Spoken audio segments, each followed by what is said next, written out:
নমস্কার বন্ধুরা, কেমন আছেন সবাই? মনের মানুষের আরও একটি নতুন ব্লগে আপনাদের স্বাগত। জয় গোপাল। আজ আমি চলে এসেছি আমাদের বাড়ির জগদ্ধাত্রী পুজোয়। এই পুজোতে আমরা কিভাবে উদযাপন করি, মাকে কিভাবে পুজো করি, সেই সব কিছু নিয়ে আজকের ব্লগ। চন্দননগরের জগদ্ধাত্রী তো খুবই বিখ্যাত, সবাই জানেন। আর আমাদের মাও কিন্তু খুবই জাগ্রত। তবে চন্দননগরের মতো 3 দিন ধরে কিন্তু আমাদের পুজো হয় না। আমাদের পুজো নবমীর দিনই হয়, আর 3টে পুজো একসঙ্গে হয়। এই পুজোর প্রচলন করেছিলেন আমার জেঠুমণি আজ থেকে প্রায় 64 বছর আগে। মা জগদ্ধাত্রীর ইতিহাস বলতে গেলে অনেক কথা বলতে হয়, তবে এইটুকুনি আমি বলি। আমার মণি স্বপ্নে পেয়েছিলেন ঠাকুর আসবেন বলেছিলেন, তাই জন্য উনি পুজো করেন। সেই থেকেই পুজোর প্রচলন হয়েছে। আর সত্যিই আমাদের বাড়ি মা আসেন। আমরা এখন নৈবেদ্যের ফল গুছিয়ে রাখছি। পরপর 3টে নৈবেদ্য হয় আর 3বার ভোগ হয়। ওইদিকে মায়েরাও ভোগ রান্নায় ব্যস্ত হয়ে গেছে।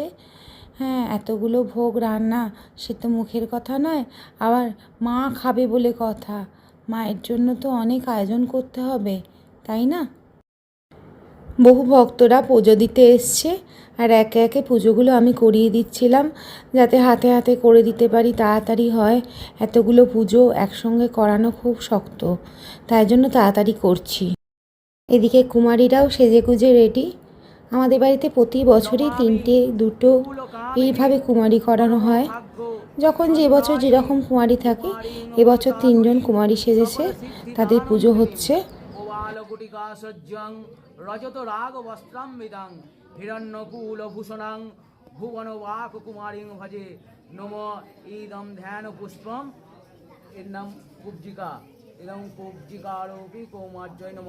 মাঝের নাম হলো রুদ্রাণী রূপ কৌমার্জয় নম, আর ওর অপরাজিতারূপী কৌমার্জয়। এখন কুমারী মায়েদের আরতি করে নিচ্ছে, ধূপ দ্বীপ দিয়ে আরতি করে নিচ্ছে।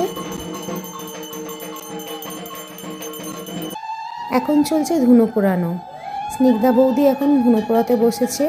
মা যেন ওর সব মনস্কামনা পূর্ণ করে।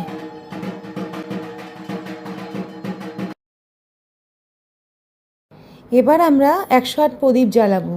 কি সুন্দর লাগে এই প্রদীপ জ্বালানোটা, সত্যি সবকটা প্রদীপ জ্বলে উঠলে কি সুন্দর যে লাগে।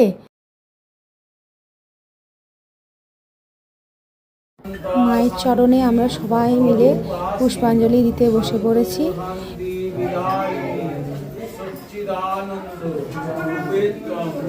এখন মায়ের পুজোর নবমীর আরতি হচ্ছে।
পুজো প্রায় শেষের দিকে।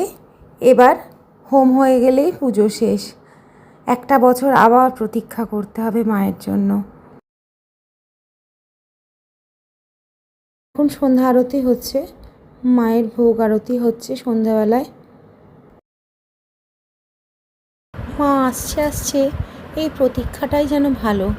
এই এসেই হুট করে চলে যায়, এই একটা দিনের জন্য যেন মন ভরে না। মা গো, তুমি আবার এসো মা। বিদায়বেলায় মাকে বরণ করে নেওয়া হচ্ছে। শ্রী বরণডালা দিয়ে মাকে বরণ করে নিয়ে মিষ্টি জল খাইয়ে দিয়ে মায়ের পূজা সম্পন্ন করা হলো। আজকে ভিডিওটা তাহলে এখানেই শেষ করছি। আপনারা ভালো থাকবেন, সুস্থ থাকবেন। আর আমার ভিডিওটা যদি আপনাদের ভালো লেগে থাকে তাহলে অবশ্যই লাইক, কমেন্ট, শেয়ার করবেন। সবসময় পাশে থাকবেন। জয় মা জগদ্ধাত্রী, জয় গোপাল।